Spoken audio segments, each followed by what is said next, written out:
Hello guys, this is the easiest way I found to put the spring back into the position without the inside compression tool for the spring. So yeah, this is the way I did it. I put those two thingies on there.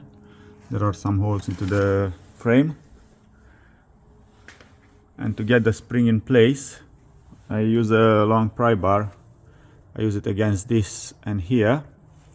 So all I did, I took that off, loosen the two subframe bolts. You can see the same thing on the other side. It was just enough to give me enough room to put this in place. And now to get this back, let's have to undo this from that side, the compression spring tool, and this will just go back in place there. Like you can see, it's almost in the position. All I need to do is to press it down, and that's it. So yeah, thanks for watching. Have a good one.